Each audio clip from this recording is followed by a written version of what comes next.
এমন কিছু মানুষ সমাজে আছে যারা লজ্জায় চাইতে পারে না, টাকার অভাবে কিনতে পারে না, ওদের চোখের পানি হয়তো আমরা দেখি না, তবে তারা বড় কষ্টেই আছে। একজন হাই স্কুল শিক্ষকের বেতন কত খবর নেবেন? একজন হাই স্কুল প্রাইমারি শিক্ষকের বেতন কত? চাকরিটা আছে, বেতন তার এখন 25,000 30,000।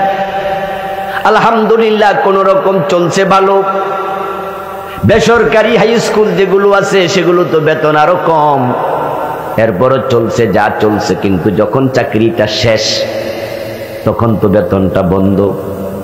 যেই বেটা এলাকায় মাস্টার হিসাবে পরিচিত, সবাই স্যার বলে, উনি যে বেতন পায় না, কিন্তু উনার সন্তানকে তো খাওয়াতে হবে, বউকে কাপড় চোপড় কিনে দিতে হবে। এখন তো বেটা ভিক্ষাও করতে পারে না, আবার টাকার অভাবে কিনতেও পারে না। এখন বেটা চোখের পানি দেখাইয়া কানবে, সেটাও পারে না, দরজা বন্ধ করে কান্না করা লাগে।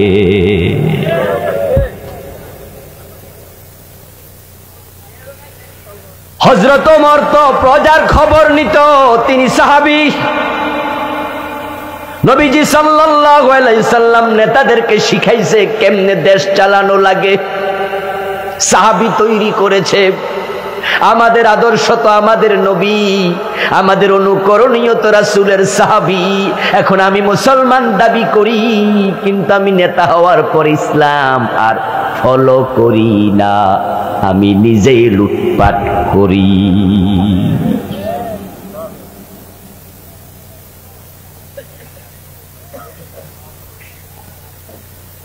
গোলাপ ফুলের অনেক প্রশংসা করলেন। গোলাপ ফুল দেখতে বড় দারুণ, পাপড়ির দিকে তাকালে চোখ জুড়ায়, নাকের কাছে নিলে মৌ মৌ গন্ধে মন জুড়ায়। গোলাপ যদি চাপ দেয় প্রক্রিয়াজাত করে তাহলে আতর বের হয়। গোলাপ সর্বাঙ্গ সুন্দর, কিন্তু গোলাপ যদি কলিতে থাকে ফুটে না, ফুটার আগে নাকের কাছে নেন কাঁচা কাঁচা গন্ধ, চোখের সামনে ধরেন সৌন্দর্য নাই, কলিকে চাপ দেন আতরও নাই। এটাকে ফুটতে দিতে হবে।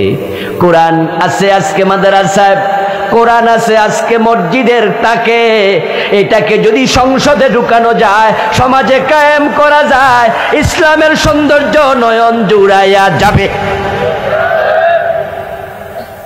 কিন্তু সেই কোরআনকে সংসদে নেয়ার জন্য, রাষ্ট্রে কায়েম করার জন্য আমাদের ভূমিকাটা কি?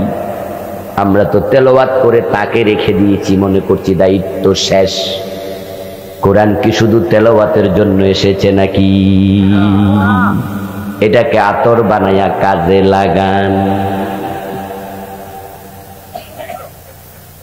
আল্লামা ইকবাল রাহিমাহুল্লাহ আরেকটি কবিতা বলেছেন, ও জামানে মে মুআজ্জাজ থে হামিলে কুরা হোকর और तुम खार हुए तार के कुरा बनकर। আল্লামা ইকবাল রাহিমাহুল্লাহ বলছেন, একটা জামানা ছিল মুসলমানরা ছিল খুব সম্মানী।